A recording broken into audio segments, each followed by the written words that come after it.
Break બાદ આપનું સ્વાગત છે. અન્ય સમાચારો તરફ આગળ વધીએ. ગુજરાતમાં ચૂંટણીની તારીખ જેમ જેમ નજીક આવતી જઈ રહી છે તેમ તેમ ચૂંટણીમાં અલગ અલગ મુદ્દા બહુ ઝડપથી સામે આવી રહ્યા છે અને આ મુદ્દાને સોશિયલ મીડિયા પર મૂકવા અને તેના પર સોશિયલ મીડિયામાં જવાબ આપવાનો સંપૂર્ણ પ્રયાસ કરવામાં આવે છે.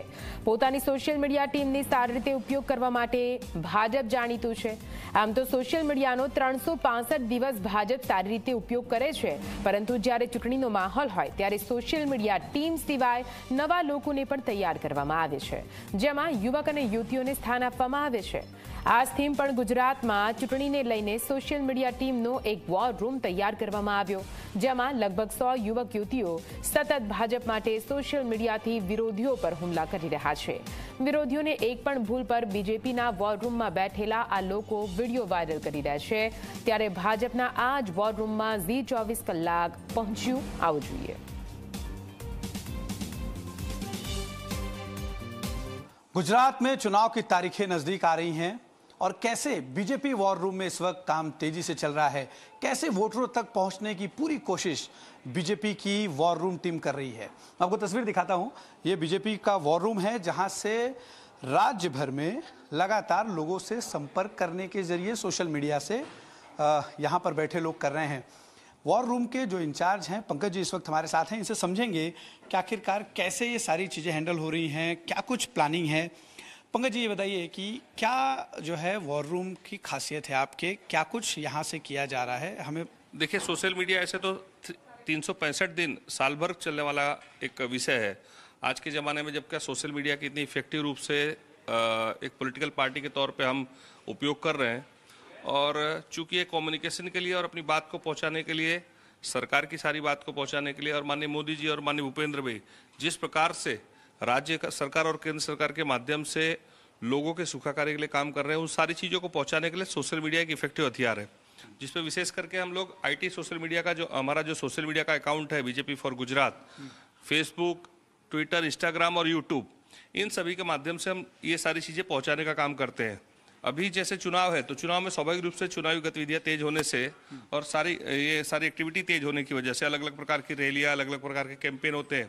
तो इस प्रकार की रैलियां और कैंपेन को थोड़ा और एग्रेसिवली चलाने के लिए, सारी चीज़ों को मैसेजिंग ठीक करने के लिए, लोगों तक हर बात पहुँचाने के लिए हम लोग इस प्रकार के एक सोशल मीडिया वॉर रूम के माध्यम से काम कर रहे हैं. हमारे जो वॉलंटियर है, लगभग 100 से ज़्यादा वॉलंटियर यहाँ पे काम कर रहे हैं, और इन चीज़ों को सारी जो हमारे सोशल मीडिया के माध्यम है, फेसबुक, ट्विटर, इंस्टाग्राम, इन सब चीज़ों को तो हम लोग कर ही रहे हैं. साथ साथ में हम लोग यहाँ 50,000 से ज़्यादा जो व्हाट्सएप ग्रुप है उसके माध्यम से लोगों तक कंटेंट पहुँचाने का काम कर रहे हैं. तो इस प्रकार से, और साथ साथ में हमने जो डिजिटल वॉरियर कैंपेन चलाया था उस पर लगभग 50,000 से ज़्यादा लोग रजिस्टर्ड किए और उन तक भी कंटेंट पहुँचे, वो भी अपने सोशल मीडिया के माध्यमों पर पार्टी का कैंपेन, पार्टी की बात, सरकार की बात पहुंचाने का प्रयास करें, पहुंचाने का काम करें. इस प्रकार का भी प्रयास चल रहा है. ये आइडिया कैसे आया पंकज जी कि कॉर्पोरेट लुक पूरा दिया जाना चाहिए, और ये जो बच्चे हैं ये इनके बारे में बताइए, ये कॉलेज गोइंग हैं, क्या करते हैं, इसके बारे में थोड़ा सा.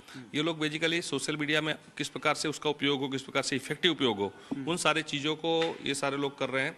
और जैसे अलग अलग काम का डिस्ट्रीब्यूशन मैंने बताया, जिस प्रकार से व्हाट्सएप ग्रुपों पर जिस प्रकार से लोगों तक पहुंचाना होता है, अलग अलग जिले, अलग अलग मंडल, अलग अलग विधानसभा तक जो पहुंचाना होता है, सारा काम ये लोग कर रहे हैं. मीम्स वगैरह भी आप ही लोग बना के जो वायरल करते हैं. अब देखिए, उसमें तो कई बार कार्यकर्ता खुद बना के भेजते हैं हम लोगों के पास कि भाई, क्योंकि क्या है, भारतीय जनता पार्टी का कार्यकर्ता स्वाभाविक रूप से पार्टी के जुड़ाव के हिसाब से वो कुछ न कुछ जो सोचता है, अलग अलग प्रकार का आइडिया देता है, अलग अलग प्रकार के विषय भेजता रहता है. उन सब चीज़ों को भी लोगों तक पहुँचाया जाता है. जिस प्रकार से युवा वर्ग और खास करके और बाकी गुजरात की जनता जिस प्रकार से मोदी जी को, भूपेंद्र भाई को, CR पाटिल साहब को, अमित भाई को, JP नड्डा जी को प्रेम करती है, तो उन सब चीज़ों को हम पहुँचाने का काम करते हैं, क्योंकि हमारे पास जो किया हुआ है वो सारी चीज़ें पहुँचाने का है. इसलिए ट्रोल वाला विषय ही नहीं कोई. तो ये जो विरोधी पार्टी आप लोगों पर जब हमला करते हैं तो उनके वीडियोस काटना, उसे लोगों तक पहुंचाना, उनकी जो गलत बातें जैसा आप बोल रहे हैं वो बातें लोगों तक पहुंचाने का काम भी आप लोग का ही है. नेचुरली जब राजनीति में अलग अलग प्रकार के जब कोई झूठी बातें करता है, कोई बड़ी बातें करता है, कोई गलत बात करता है, तो उसका रिस्पॉन्स देना पड़ता है सोशल मीडिया के माध्यम से. और हम अपने फैक्ट के साथ हमने क्या काम किया, किस प्रकार से, और सारी तथ्यों के साथ और सारे डेटा के साथ उनको जवाब भी देते हैं.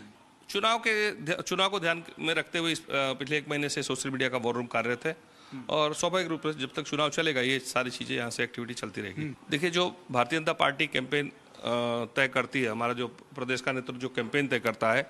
उदाहरण के तौर पे जैसे भरोसा की भाजपा सरकार और डबल इंजन सरकार, ये जो हमारे जो कैंपेन है, जो अलग अलग प्रकार के विषय हैं और जिस प्रकार की नीतियों से, जिस प्रकार से हमने राज्य सरकार और केंद्र सरकार के माध्यम से काम किया है, तो और हमारा एक बड़ा संगठन है भारतीय जनता पार्टी का।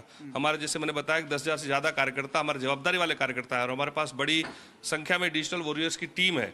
तो उनके माध्यम से स्वाभाविक रूप से इन चीज़ों को पहुँचाना सरल होता रहता है। सोशल मीडिया और मीडिया के ऑब्जर्वेशन के तौर पे ये सब चीज़ें की जाती है कि भाई मीडिया और सोशल मीडिया पे क्या चल रहा है वो आपको जानना होता है, फिर उसी आधार पे कुछ छोटा मोटा रिस्पॉन्स करना, चीज़ों को आगे बढ़ाना, ये सब चीज़ें एक्टिविटी के तौर पे आती है।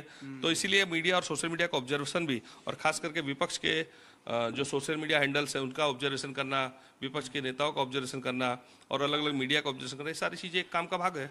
मोदी जी के नेतृत्व में जिस प्रकार से भारत का विकास हो रहा है, देश का विकास हो रहा है, गुजरात का विकास हो रहा है, तो इस कैंपेन के साथ आने वाले दिनों में भारतीय जनता पार्टी के साथ काम करने के लिए, भारतीय जनता पार्टी के लिए काम करने के लिए और गुजरात और भारत के लिए काम करने के लिए आप लोग भी इस कैंपेन से जुड़ सकते हैं। तो लोगों ने स्वयंभू रजिस्ट्रेशन करके 50,000 से ज़्यादा लोगों ने डिजिटल वॉरियर के तौर पर रजिस्ट्रेशन किया। आपको लगता है इसका फायदा वोटिंग में होगा, वोटर्स जो है आएंगे बीजेपी? इस प्रकार के सोशल मीडिया के माध्यम से लोगों तक ये बातें पहुँचाई जाती है, अपने काम को पहुँचाया जाता है, तो स्वाभाविक रूप से लोगों को इस चीज़ पे जुड़ाव होता है, लोग इस चीज़ से स्वाभाविक कनेक्ट होते हैं, एक अच्छा परसेप्शन बनता है। बीजेपी की तरफ से कोई दूसरे नेता को जवाब देते फेसबुक, इंस्टाग्राम, ट्विटर या फिर किसी अन्य सोशल माध्यम पर देखते हैं, खासतौर पे गुजरात चुनाव को देखते हुए, तो ये वही जगह है जहां से जवाब दिया जाता है। ये है बीजेपी का election war room, social media जहां से ऑपरेट होता है।